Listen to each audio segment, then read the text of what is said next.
We'll now move on to the 17th shloka. I'll chant it once, follow it along with me.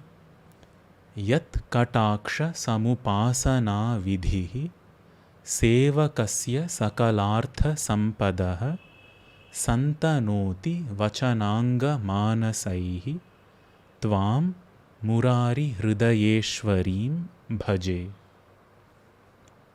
So to understand this, we'll arrange them into layers again. The key idea is tvam bhaje. Tvam is you, bhaje is I worship. It's in singular, uttama purusha prayoga, ekavachanam. I don't know, Kanchanji maybe left it for recording and went away. I don't know. So anybody else who wants to delve into the grammatical aspects of it, dvitiya vibhakti, ekavachanam, uttama purusha prayoga, we can look at it. Yeah, it's even here, this is not really the right way to learn it, but this is slightly better than memorizing with tables. Tvam is dvitiya vibhakti, so it's the object in a sentence. There is subject, object, verb. The verb here is bhaje and the object is tvam. The subject is I, aham bhaje, but aham is not needed because aham is implied when we use bhaje. If it were we, it would be different. It would not be bhaje, it would be bhajavaha, bhajamaha. But anyways, tvam bhaje is the key idea conveyed in this shloka, which is in the last line of the shloka. Whom do we worship? Tvam, you. And she is being adjectified further. Who is she? She is the Ishwari. She is the ruler. Ishvara is the masculine, Punlinga version. Ishwari. She is the Ishwari, ruler of Hridaya, of the heart, of Murari, Lord Vishnu. We already saw Murari is a combination of two words, Mura and Ari. Ari is an enemy. Mura is the name of the Asura. So Murari is the enemy of Mura. His heart's ruler is the goddess. Tvam Murari Hridayeshwarim bhaje. And what kind of a worship is that? Yat kataksha samupasana vidhihi. Vidhi is the method. Samupasana vidhi. Samupasana can be roughly translated as prayer, but none of these words, the English translations are apt. Upasana is not really prayer or worship. Upa asana is sitting near or approaching. Asana is to sit, upa is near. So anyways, but roughly we can just take samupasana as the methods of worshipping, methods of prayer. Methods of praying to what? Kataksha samupasana vidhi. Methods of prayer seeking the sidelong glance of the goddess, who is the ruler of Lord Hari's, Lord Vishnu's heart. Whose word, the process of praying to whose sidelong glances is a close enough translation which is easy to understand.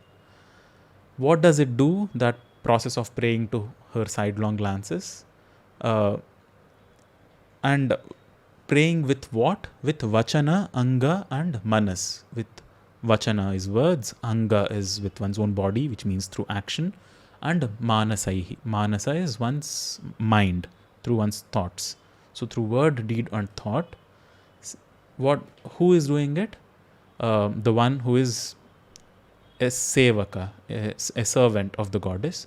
What does it do, this kind of a prayer to the sidelong glances through one's words, deeds and thoughts? It, to the one who is in service as such, it bestows sakala artha sampadaha santanoti. Santanoti comes from the root sound tanute. The tan dhatu is in represents encompassing or covering.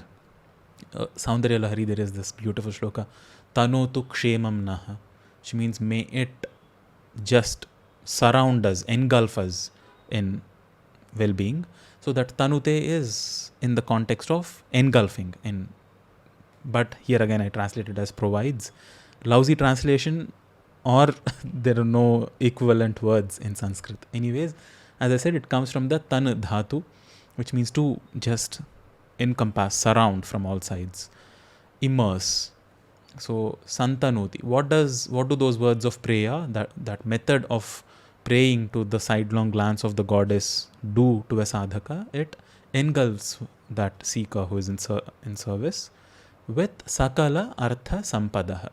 Sakala once again is all, artha is riches or wealth, sampadaha a close enough word again.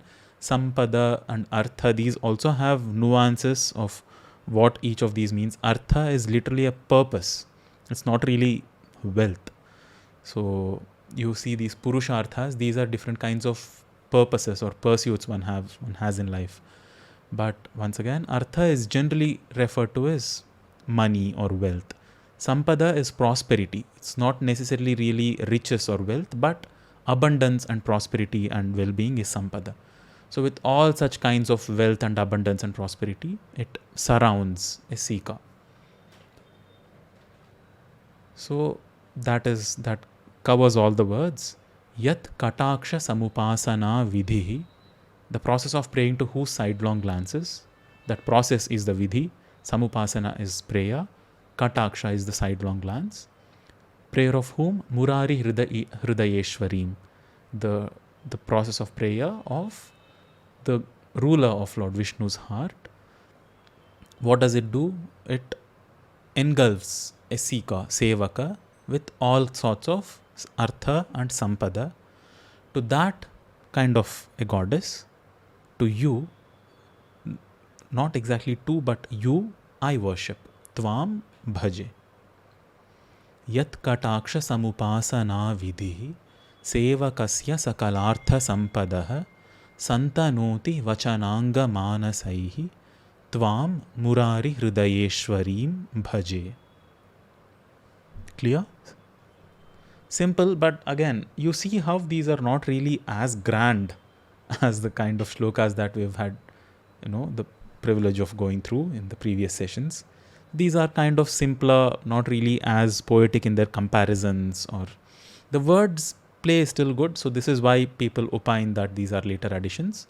But nevertheless, in popular renditions, we get to hear these shlokas, so we understand their meaning. Any questions with this shloka? Any words that you did not understand?